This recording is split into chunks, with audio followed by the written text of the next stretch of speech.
కేవలం 4 ఇంగ్రీడియంట్స్‌తో 5 నిమిషాల్లో రెడీ అయిపోయి కమ్మటి టేస్టీ పచ్చడి రెసిపీ చూద్దామండి. ఇవాళ దోసకాయ పచ్చడి. ఇదైతే మనం పాతకాలం స్టైల్‌లో చేస్తున్నామండి. దీనికైతే మనకి ముందుగా శనగిత్తనాలు, ధనియాలు, జీలకర్ర ధనియాలు ఆప్షనల్ అండి. పచ్చిమిరపకాయలు, దోసకాయలు రెడీగా చేసుకొని పక్కన పెట్టుకోవాలండి. మనం శనగిత్తనాలు ఆల్రెడీ వేయించుంటే ఇంకా పని త్వరగా అయిపోయింది. ముందుగా ఒక ప్యాన్ తీసుకొని దాంట్లో ఆయిల్ వేసి ముందుగా పక్కన పెట్టుకున్న శనగిత్తనాలు వేయించుకొని బాగా వేయించుకోవాలండి. దోరగా వేయాలండి. మాడకూడదు, జాగ్రత్త దగ్గర వేయించుకోండి. వీటిలోనే జీలకర్ర ధనియాలు వేయాలండి.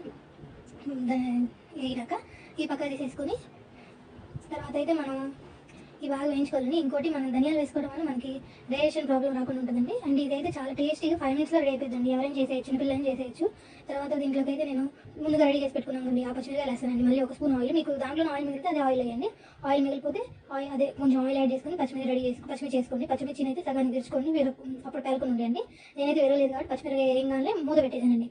మూత పెట్టేసి ఒక 5 మినిట్స్ కాకుండా 5 మినిట్స్ అయితే సిమ్లో పెట్టుకోవాలండి. పక్కకి వెళ్ళేటట్టు దగ్గర ఉన్న 2 మినిట్స్ ఆయిల్ పెట్టుకొని వేయించేసుకోండి. అవి కూడా సైడ్ తీసేయండి.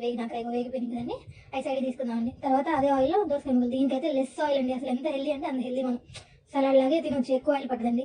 దీంట్లో అయితే దోసకాయలు కొంతమంది వేయించుకోవాలండి. నేనైతే కొంచెం మగ్గిస్తున్నాను, జస్ట్ 2 మినిట్స్. దీంట్లో ఒక రవ్వ చింతపండు కూడా యాడ్ చేసుకోండి. మీకు అవసరం అయితే పుల్లగా ఉంటుంది, బాగుంది, టేస్టీగా ఉంటుంది. మగ్గించేసుకోవాలండి. ఇలాగా మూత పెట్టేసుకొని ఒక 2 మినిట్స్, ఎక్కువ అవసరం లేదంటే ఒక 3 మినిట్స్. ఇదైతే సాయంత్రం లోపల ఫినిష్ చేయాలండి. ఇంకా ఈ ఇంగ్రీడియంట్స్ అన్ని వేయించుకున్నాం కానీ చిన్నగా మిక్సీ జార్లోకి యాడ్ చేసుకున్నాను. ఫస్ట్ అయితే గ్రౌండ్ నట్స్ వేయించుకున్నాను. అలాగే ఎల్లిపాయలు కూడా 3-4 రెబ్బలు వేసానండి.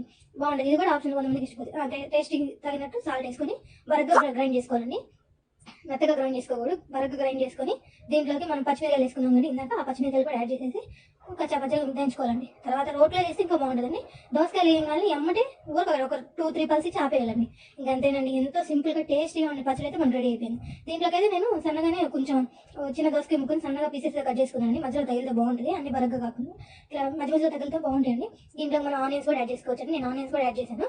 వీటిలో అయితే ఇంకా వేడి అన్నం పెట్టుకొని పైనుంచి కొంచెం గీ వేసుకొని తింటే అమృతంలా ఉంటుందండి. నూరు బాగోపోయినా మనకి ఎప్పుడైనా ఓపిక లేకపోయినా వండడానికి ఇలా చేసుకొని తింటే చాలా బాగుంటుందండి. తప్పకుండా ట్రై చేసి చెప్పండి కామెంట్లో. ట్రై చేసిన వాళ్ళు ఈ రెసిపీ అయితే మీకు ఖచ్చితంగా ఫెయిల్ అవుతుంది. ఎవరైనా ట్రై చేయాలనుకుంటే ట్రై చేయండి. ఇంకోటి ఏంటంటే ఇదైతే మన ఛానల్ ఫస్ట్ లాంగ్ వీడియో అండి. నచ్చినట్లయితే ఏమైనా సజెషన్స్ ఉంటే ఖచ్చితంగా కామెంట్ చేసి, లైక్ చేసి, సబ్స్క్రైబ్ చేయండి. ఉంటానండి. ఇది ఇవాళ రెసిపీ. Thanks for watching.